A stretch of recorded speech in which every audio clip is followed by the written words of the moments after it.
Have you ever woken up after retiring and thought, now what? Maybe you were excited at first. No more commutes, no deadlines, no meetings. But after the initial joy wore off, a new question crept in. What am I supposed to do with all this time? If that sounds familiar, you're not alone. Retirement is one of life's biggest transitions. It can feel like stepping off a moving train. Suddenly everything gets quiet.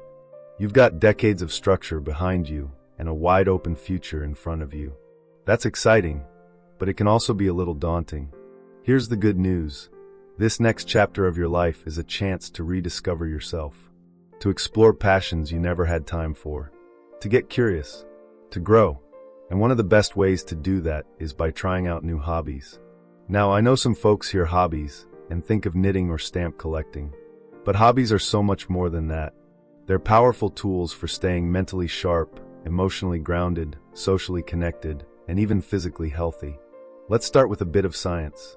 A study published in the Journal of Occupational and Organizational Psychology found that retirees who engage in regular hobbies experience greater life satisfaction and lower levels of stress. And another study out of Japan, where people are living longer than almost anywhere else, linked purposeful leisure activities to improved brain function and reduced risk of dementia. Simply put, hobbies don't just fill your time, they enrich your life. In this video, we're going to explore exactly how to find new hobbies after retirement, especially if you're not sure where to start. We'll look at practical steps, inspiring examples, and real-life stories of people who found unexpected joy in surprising places. And hey, before we keep going, I'd love your help with something. If you're enjoying this video so far, comment Y below. If not, comment N. It helps me know what's working and what to improve. And don't forget to hit subscribe if you haven't yet. Now let's dive deeper. Let's begin with one of the most natural but overlooked ways to explore new hobbies: revisiting childhood interests. You'd be surprised how often our earliest passions still hold a spark. Maybe you loved painting as a kid, but gave it up when life got busy. Or perhaps you played an instrument, wrote stories, built model airplanes. Whatever it was, those early passions leave a fingerprint on us. Retirement is your chance to revisit them, not for money or productivity, but just for joy. I know someone, let's call him Jim, who retired after 35 years in IT. For months, he didn't know what to do with himself. One day, cleaning out the garage, he found an old set of watercolors he hadn't touched since college. Just for fun, he set up a little painting station by the window. Fast forward a year, he's now part of a local artists group, has sold a few paintings at craft fairs, and says he hasn't felt this creatively alive since he was 20. Now maybe painting's not your thing, and that's totally okay. The goal isn't to be good at something. It's just to explore. Think of retirement like a personal buffet. You don't have to stick to one dish. You get to sample everything. Which brings us to a second insight. Don't be afraid to try something completely new and uncomfortable. In fact, the more unfamiliar it feels, the more potential it has to stretch and grow you. Let's talk about something called neuroplasticity. It's the brain's ability to form new neural connections throughout life. And guess what helps it the most? Learning new, challenging things, especially things that involve coordination, problem-solving, or creativity. Picking up a musical instrument, learning a new language, even trying out dance classes. All of these keep your brain agile and engaged. And I get it, trying something new as an adult can feel awkward. You walk into a pottery class or a Tai Chi group and suddenly feel like the new kid in school. But here's the thing, everyone else there probably felt the same way once. And the more often you step into that discomfort, the more confidence you build. Here's a fun example. A woman I met recently, we'll call her Maria, retired from teaching at age 62. She had zero athletic background, but on a whim, she signed up for a beginner's rock climbing class at her local gym. She was terrified at first, but now, she climbs every week and even goes on outdoor climbing trips with new friends. I never imagined this would be part of my retirement, she told me, but it's helped me feel stronger than I've felt in years, mentally and physically. Isn't that what we all want? To feel alive? If you're still unsure where to begin, start by asking yourself these 3 questions. 1. What have I always been curious about, but never had time for? 2. What makes me lose track of time when I do it? 3. Who do I admire, and what do they spend time doing? Jot down your answers. Talk to friends. Visit community centers, art co-ops, or even browse Meetup or YouTube. You'd be amazed what's out there: woodworking, calligraphy, gardening, creative writing, astronomy, salsa dancing, photography, home brewing. The list goes on. And don't worry about becoming an expert. Just focus on having fun, connecting with others, and seeing where it leads. Sometimes a small spark leads to a whole new identity. In fact, in the next part of this video, we'll talk about how hobbies aren't just hobbies. They can actually protect your mental and emotional health. We'll dive into the science of purpose, how hobbies reduce loneliness, and some practical ideas you can try this week to start feeling more fulfilled and energized. So stick with me, we're just getting started, and the best is yet to come. Before we begin, I want to make one thing clear. This video is for informational purposes only and is based on publicly available research. Everyone's health is different, so always consult your doctor or a qualified healthcare provider before making any changes to your lifestyle, diet, or exercise routine. Scientific knowledge is always evolving, and what works for one person may not work for another. Alright, let's get back to it. We left off talking about trying new hobbies not just for fun, but because they can truly change how you feel, mentally, physically, emotionally. And that's not just feel-good fluff. There's science to back it up. Let's talk about purpose. One of the most important human needs, right up there with food, shelter, and connection, is a sense of meaning. In fact, a study published in the Journal of the American Medical Association found that older adults with a strong sense of purpose were significantly less likely to develop Alzheimer's disease and even had lower overall mortality rates. Think about that. Having something meaningful to look forward to each day can literally help you live longer and healthier. And that's where hobbies come in. They give your days shape. They create moments of flow, that feeling where you're completely immersed in something, not thinking about time or stress or what's next. Flow is powerful. It boosts mood, reduces anxiety, and can even improve immune function. Take gardening, for instance.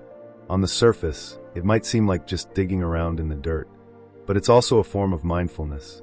You're outdoors, moving your body, nurturing something, watching it grow.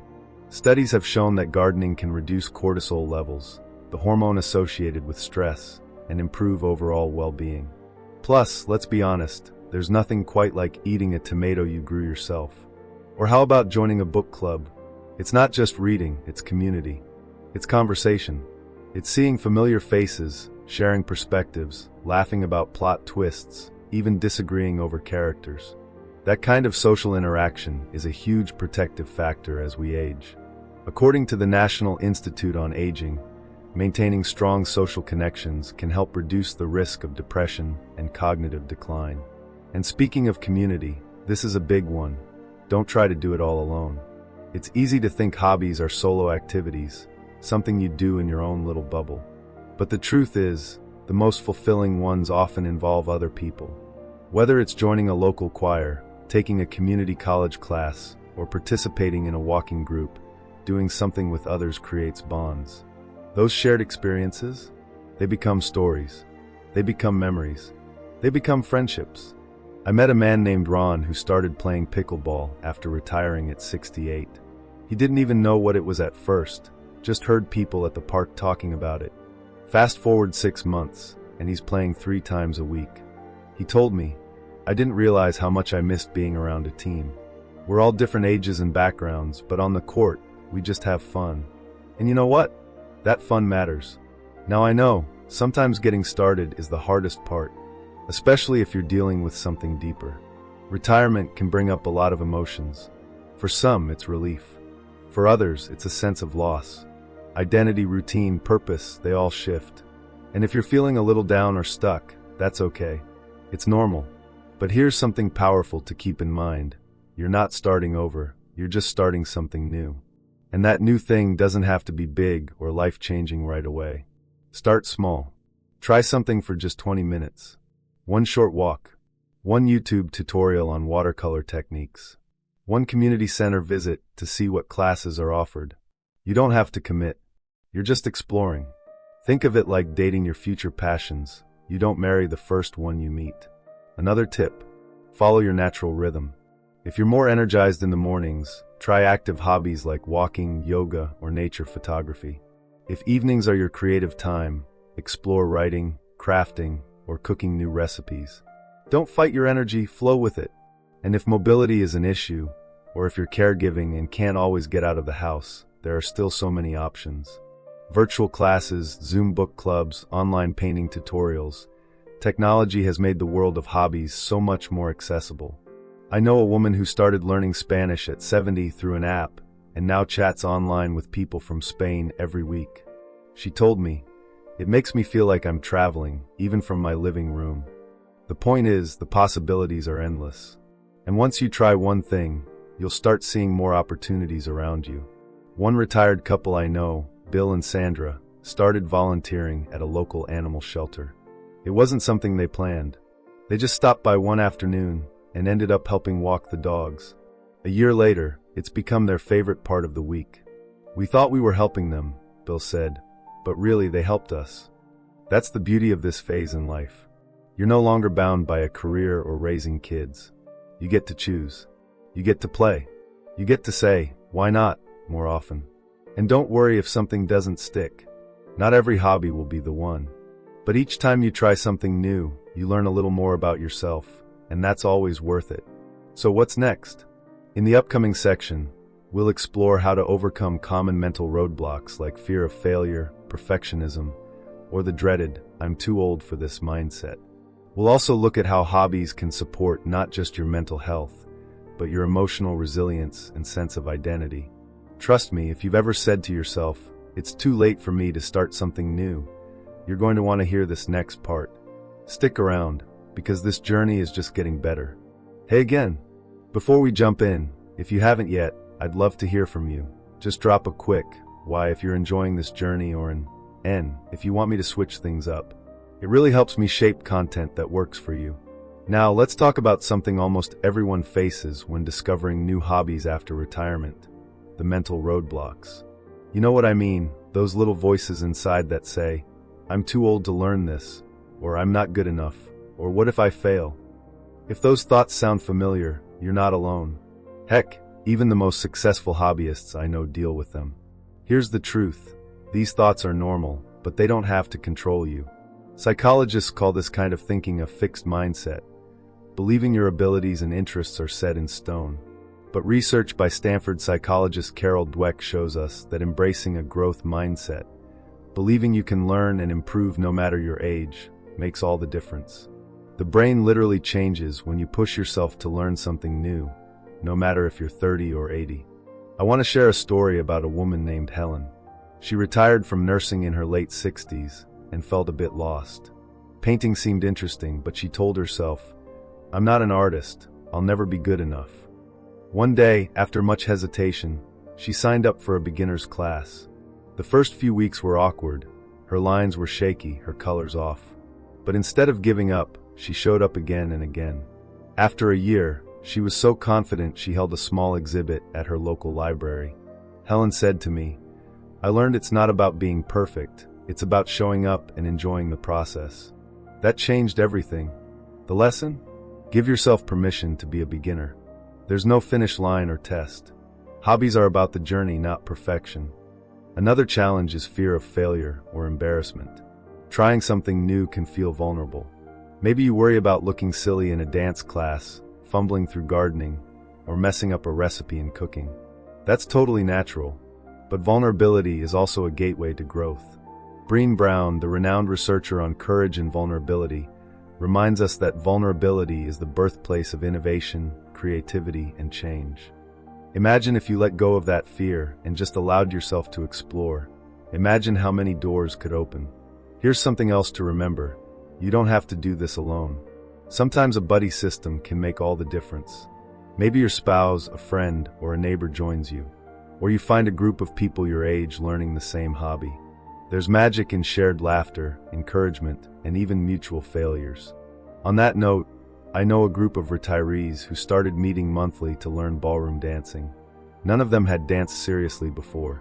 Some stumbled, some laughed till they cried, but over time they grew not only better dancers but close friends. For them, The social connection was just as important as the dance steps. And speaking of social connection, emotional health often ties closely with how we see ourselves. Retirement can sometimes feel like losing part of our identity, especially if we strongly associated ourselves with our careers. But hobbies give you a fresh way to define yourself. Instead of "I'm a teacher" or "I'm a lawyer," you get to be "I'm a painter," "I'm a gardener," or "I'm a runner." That shift can be incredibly empowering. Science supports this too. Studies in positive psychology show that pursuing hobbies increases feelings of autonomy and self-worth, which are critical for aging with grace and happiness. When you actively engage in things that matter to you, you're building a sense of purpose every day.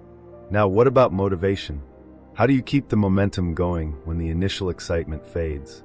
One powerful habit is to schedule your hobbies like appointments. If you don't, life's distractions can creep in and slowly push your new passion to the sidelines. Put it on your calendar, morning, afternoon, or evening. Treat it as a non-negotiable gift to yourself. Another motivator is tracking small wins. Say you're learning to knit. Celebrate that first completed scarf, or even the first decent-looking stitch.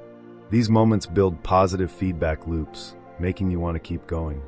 And don't be afraid to switch gears if something no longer excites you. Retirement gives you the freedom to explore multiple interests. What matters most is that your hobbies feed your soul, keep your mind active, and connect you to others. Before we move on to the final part, I want to leave you with this. Aging isn't about slowing down. It's about moving forward differently. It's a new kind of adventure. You don't have to do everything perfectly or quickly. Just keep taking small steps. If you ever feel stuck or discouraged, remember Helen, Jim, Maria, Ron, Bill, Sandra, and all the others who started small and found joy, connection, and even purpose in unexpected places. You can do the same. And coming up next, we'll wrap all this up with some practical takeaways you can start right now, plus a final scientific insight that will inspire you to live your best life every day, no matter your age. You're doing great, hang tight. The best is yet to come. So here we are, wrapping up this journey together. Over the last few minutes, we've talked about how discovering new hobbies after retirement isn't just about filling time. It's about enriching your life in ways that boost your mind, body, and soul.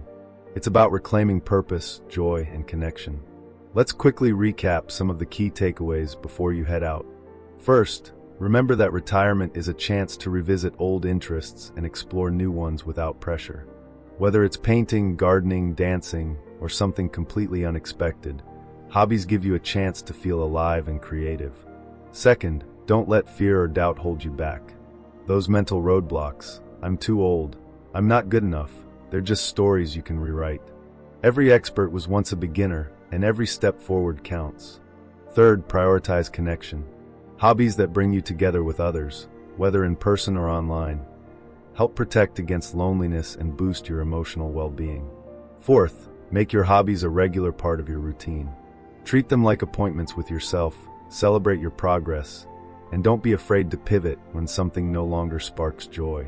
And finally, know that you're building more than skills. You're building resilience, purpose, and a richer sense of self. Retirement is not an end, but a beautiful new beginning.